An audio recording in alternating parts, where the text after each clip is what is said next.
Hey guys, what's going on? Hope everybody's doing well out there today. Thanks for tuning back into the channel. Much appreciated. And today I'm going to have a talk about something I actually haven't done before ever since I've been doing this YouTube videos, and that's some of my key tips on catching bass in Tidewater. And you know, even though I'm from Missouri, for some reason I really resonate good with fishing Tidewater rivers. I've won one Bassmaster Top 150 event on Tidewater. I finished second in another Bassmaster Top 150 on Tidewater, and got second place in the Ranger M1 tournament on Tidewater. Actually won that tournament. I had the most cumulative weight, but it was a cut deal, and weights were scratched to 0 on the last day. So I had some really good success on Tidewater, and I want to share with you guys what I have figured out about Tidewater, why it's helped me be as successful as I have. And you know, I always didn't do good on Tidewater. It took me 4 or 5 years to really understand and learn the secrets of fishing Tidewater. And once I figured it out, I've been able to finish high in a lot of tournaments. So I'm going to share some secrets. But hey, just quick, really a couple of housekeeping tips. Wanted to remind you guys, just wanted to reiterate, if you guys are interested in helping out the channel, I'm going to include the Boatworks and the Baitworks link in this description. You know, I'm working with Boatworks and Baitworks. If you guys ever interested in a boat, interested in online tackle, I'm going to include the links in the description here. You can go check it out, and the channel gets a small percentage of those sales for the tackle. And also I'll include the Summit financing link, which Boatworks offers financing also for anybody. That you can buy a boat off a friend, off another dealer, off of them, and if you go through them with the financing, you get a $100 gift certificate if you just mention my name to the Baitworks tackle store. So just wanted to get that out of the way, and like I said, much appreciated for you guys supporting the channel with that. So okay, let's talk about this Tidewater deal here. There's 3 keys that I figured out on this Tidewater fishing that you really need to focus on more than anything else. And if you adopt this into your philosophy, it goes a long way into being successful at catching bass in Tidewater. And you know, Tidewater's everywhere. We have it around, if you're around any coastal area, doesn't matter if it's on the Gulf Coast, the East Coast, the West Coast, you've got some potential Tidewater that you can fish. And I found that these 3 keys I'm going to give you work universally all over you know, the country or anywhere you go. So anyway, the first one I want to talk about, and this is really in no order of you know, as far as, they're all important, but it's not like most to least. They're all important and working together on that. The first thing you need to remember, the first tip I want to give you, is forget about running the tide. You know, you've heard about people saying, oh, I'm going to run the tide. Don't do it. If you're a local guy and you've lived on the Tidewater that you're fishing since you're a baby, yeah, you may be able to run the tide. You may know where there's some key water in, but for the most part, if you're an outsider coming in, or even if you're local, just forget about running the tide. It's better once you found an area to set down there and fish in that area all day long. You know, I say they're all important. I'd say this is the most important tip I can give you. They're all of them are close, but this one's probably the most important. Once you find an area where you're getting some bites at, you have to be able to fish through the good tides and the bad tides, because there's going to be bite windows on a tidal river, unlike any other bodies of water that you can fish in the country, where those fish really bite well. Normally, for the most part, on about anywhere I fish, the best bite occurs, like, you know, the first 2 hours of incoming tide and the last 2 hours of outgoing tide. That's normally when the bass are the most active. But what you have to do is by not running and gunning, and by setting down in an area and fishing all day long in one area, what that does, that allows you to take advantage of those good bite windows, and that also allows you to pick up a bonus fish or 2 off the poor tide windows.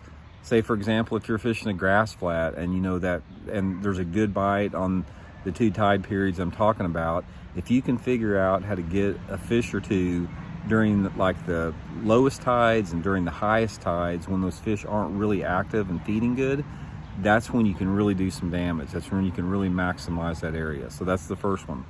Second one I want to give you guys is you have to be able to identify the potential an area has on a Tidewater river. Because in most Tidewater rivers, you're going to find every Tidewater tournament I've either won or come close to winning or done good in, it's where you put that trolling motor down in the morning and you don't take it up until the evening. And in order to do that, you have to have the right type of an area. It can be a combination of, shallow grass. Most tide rivers, or not most, but a lot of tide rivers have shallow vegetation of some sort. They've got, whether shallow milfoil or some type of bank grass or some type of reeds or something like that. Or they have a mix of hard, or maybe even like lily pads, stuff like that. Or they have a mix of hard cover, whether it be laydowns, pilings, stumps, docks, that type of stuff. The best thing that I can give you when you're looking for bass on a Tidewater river is stay in those areas that have plenty of cover and a diversity of cover, because those areas are the ones that hold the biggest populations of fish. If you pull up and if you pull up and you see an isolated laydown or something, and there's another one, 5 miles down the river, or there's a dock here and there, or there's a little bitty grass bed as big around as a swimming pool, yeah, you might be able to pick up a fish or two off of that stuff, but you're not going to have those big concentrations that are required to do really good in a multiple day tournament over the long period of time. So concentrate on those particular areas that have the potential to do well. And most of the time, those areas are going to have a lot of attention in it. The best Tidewater rivers are a lot like Florida. There's a lot of dead water in them, and a lot of the really good areas tend to get a lot of fishing pressure, because a lot of the best Tidewater spots are on the grass beds I'm talking about. So it's not uncommon if you go to, a place like the James River in Virginia, or if you go to the Potomac River or something like that, you get these boats that are just wadded up in small areas. But you can't let that take you away from those areas. If you take yourself away from the key Tidewater areas, it's the same in Florida. If you take yourself away from the best water, you're not going to have a good tournament. So find that area. The first two things, again, guys, is find that area that's got potential, a big area, and just hunker down in it and figure out and catch fish all throughout the day in different feeding windows. The third tip I want to give you guys is technique.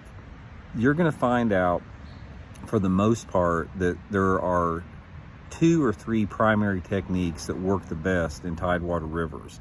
And you're going to pick up fish on a lot of different stuff here and there, but the 3 key things you need to remember about, and the technique wise you want to look at, is some type of a pitching and flipping presentation, some type of a shallow cranking type presentation, whether it be a shallow crankbait or like a zero crank, something like that, like a -1, and then finally like a swim jig. Those 3 baits right there, and I'll throw a chatterbait in that mix too. Swim jig, chatterbait, sort of the same thing. Those 3 bait categories right there are the things that you really need to focus on. If I can get them to bite a jig in a Tidewater situation, that's what I want to stay with, because most every Tidewater tournament I've won or done good in, it's usually on a jig. And it's like anything else, you sacrifice bites for a jig, but you're going to get better quality on it. So spend a lot of time throwing a jig. And most of the time in Tidewater, they like a dark jig. There's very few times that they like, lighter color. So a jig is my #1 choice. That's followed up by some type of a creature bait. Texas rig creature baits are extremely effective in Tidewater. Every tournament I go to in Tidewater, I've got several different jigs tied on, got several different creature baits tied on. The shallow cranking is another deal. Tidewater is really good for shallow cranking, like square bills, that type of stuff, or those zero type crankbaits, like the Mega Bass Zero Griffin, the Baby 1-, that type of stuff. I throw that a lot around the shallow grass, and I'll throw the square bill around any type of wood. That's a really good pattern. And the third, like I said, is the chatterbait swim jig. That's really versatile. It works good on a lot of different grass situations and a variety of tide levels. Works good around lily pads. It's just a really good presentation to catch them with.